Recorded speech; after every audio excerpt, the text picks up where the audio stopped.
ఈరోజు morning tea తాగుతున్నప్పుడు ఒక చిన్న మాట చదివాను.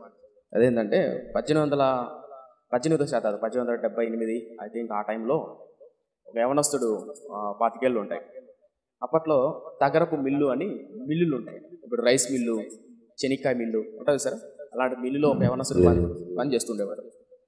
అలా యవనస్తుడు పని చేస్తూ ఉంటే ఆ యవనస్తుడు కాలం మారుతున్న కొద్దీ యవన కాలంలో ఆరోగ్యం బాగాలేకపోతే చాలా చోట్ల చూపించారు. ఎక్కడే కానీ అతనికి కుదుట పడలేదు, బాగు కాలేకపోయేసరికి స్నేహితులు కానీ, బంధువులు కానీ, చుట్టాలు కానీ అందరూ చూసినంత కాలం చూసి వదిలేశారు. అతను బాగు కాలేదు, నిరాశ అనే సృహలో కూరుకుపోయాడు. అతనుకున్న రోగం అలాంటిది, అతనుకున్న వ్యాధి అలాంటిది. ఆ వ్యాధి రోగము బాగు కాల ఎవరు ప్రేమించేవాళ్ళు లేరు, ఆదరించే వాళ్ళు ప్రేమించే వాళ్ళు లేకపోయేసరికి తన మీద తనకే అసహ్యం వేసింది, తన మీద తనకే అసహ్యం వేసి బాధేసి చచ్చిపోతే బాగుండి అనిపిస్తుంది కొన్నిసార్లు. ఎందుకంటే ఎవరు ప్రేమించేవాళ్ళు ఆదరించేవాళ్ళు, పోనీ చనిపోదామంటే ధైర్యం లేదు. సరే ఏదైతేనే సరిగ్గా తిండేవాడు కాదు, సరిగ్గా బట్టలేసుకునేవాడు కాదు.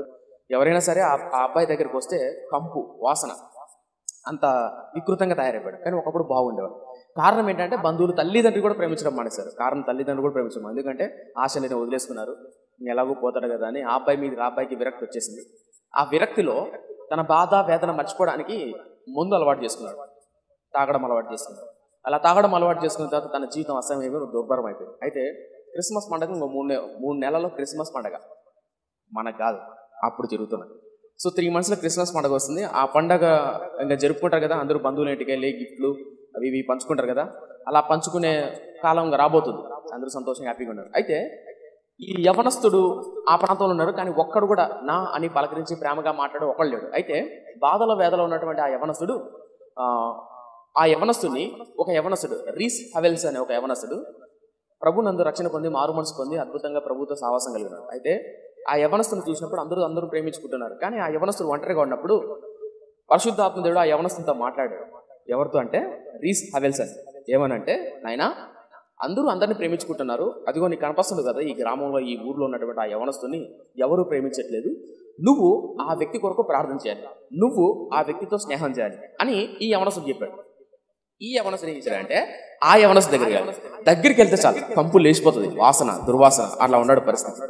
అయితే పరిశుద్ధాత్మ ఏలుబడి మేరకు తన కుటుంబంతో కంటే, తన బంధువులతో స్నేహితులతో కంటే ఎక్కువగా ఈ యవనస్తుతో గడిపేవాడు. అన్ని అలవాట్లు ఉన్నాయి. కానీ పరిశుద్ధాత్మ దేవుడు తనకి చెప్పాడు కాబట్టి మెల్లమెల్లగా అతనితో మాట్లాడడం, దేవుని ప్రేమ గురించి, సువార్త గురించి చెప్పడం, అతనితో సహవాసం చేయడం నేర్పించాడు. ఎవరికి? ఆ యవనస్తుడు. అతను ఎంత నిరాశలో నిస్పృహలో ఉన్నాడో తనకున్న రోగాన్ని బట్టి అతడు మాట్లాడితే కొన్నిసార్లు పరిశుద్ధాత్మతో నింపబడి దేవునిలో సహవాసం కలిగిన యవనస్తుడికి కొన్నిసార్లు నిరాశపడిపోయాడు. అంత నిరాశలో ఉన్నాడు ఆ వ్యక్తి. కానీ ఎందుకో తెలీదు, ఇతడికి అతని మీద విపరీతమైన ప్రేమ. తను తన పుస్తకంలో ఇలా రాస్తాడు. ఆ మాట నన్ను బాగా పట్టుకున్నాను. ఏమంటాడంటే, ఈ రీస్ హెవెల్స్ అనే యవనస్తుడు ప్రార్థన చేస్తుంటాడు.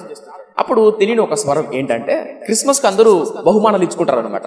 మనం తక్కువలేండి, మనం కొనుక్కుంటాం, మనం వేసుకుంటాం, అది వేరే విషయం.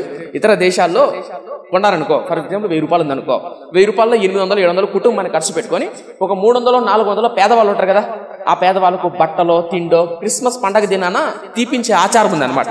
అందుకని క్రిస్మస్ తాత అనే ఒక ఆచారం ఉంది. అదే మనోళ్ళు అయితే పొట్ట ముందరికి వేసుకొని జోకులు వేసుకుంటా అందరూ పుల్లలతో పొడుచుకుంటా అది చేస్తారు.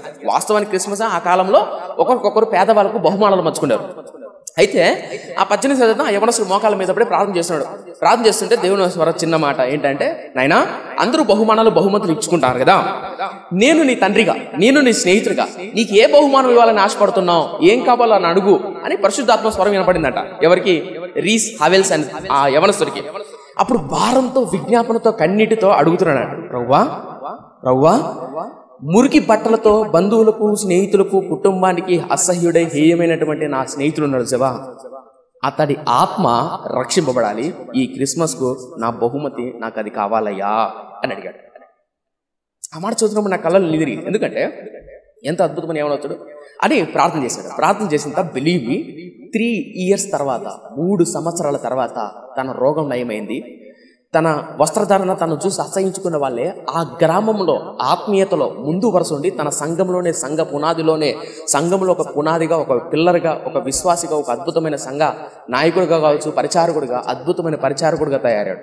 ఏ కంపు కొట్టే యవనస్తుడో, ఎవరైతే అసహించుకున్నారో, ఏ తల్లి తండ్రి అయితే అసహించుకున్నాడో ఆ యవ్వనస్తుడు అలా తయారాడు. దానికి కారణం ఏంటంటే ఒక స్నేహితుడు.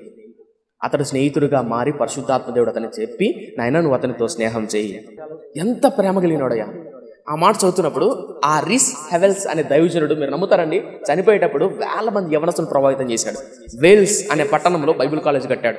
ఎంతమంది ఆఫ్రికా ఖండంలో తన ప్రార్థనా జీవితం ద్వారా దేశాలు దాటి, ప్రాంతాలు దాటి, అనుకుందాం ఇక్కడ ఆ దైవజనుడు ప్రార్థన చేస్తే అమెరికాల అధ్యక్షుడు దగ్గుతాడు. అర్థం కదా? అదేంటన్నట్రేమో అర్థం కాలేదా? అర్థమైందా? ఇక్కడ ప్రార్థన, అక్కడ స్విచ్ చేస్తే ఇక్కడ లైట్ వెలుగుతుందా లేదా? ఇక్కడ ప్రార్థన చేస్తే ఆఫ్రికా ఖండాన్ని అంతా ఉనికించాడు ఆ దైవజనుడు, రీస్ హెవెల్స్ అనే దైవజనుడు. అద్భుతమైన దైవజనుడు. నేను ఎందుకు పదైపోయానంటే, ఆ యవ్వనస్తుడు మళ్ళా ముసలోడు కాసుమా, యవ్వన కాలంలోనే వేల్స్ అనే పట్టణంలో బైబిల్ కాలేజ్ కట్టి ఆఫ్రికా ఖండంలో గొప్ప ఉద్యమాన్ని రగిలించిన ప్రార్థనాపరుడు. ఆ ప్రార్థనాపరుడు తన స్నేహితుని కొరకు మొట్టమొదట ఎవ్వరు ప్రేమించిన ఒక వ్యక్తిని స్నేహం చేసుకొని ఆ వ్యక్తిని ఆ ప్రాంతంలోనే ఒక ఉన్నతమైన వ్యక్తిగా మార్చగలిగి తన ప్రార్థనా జీవితం, తన సాక్ష్యం.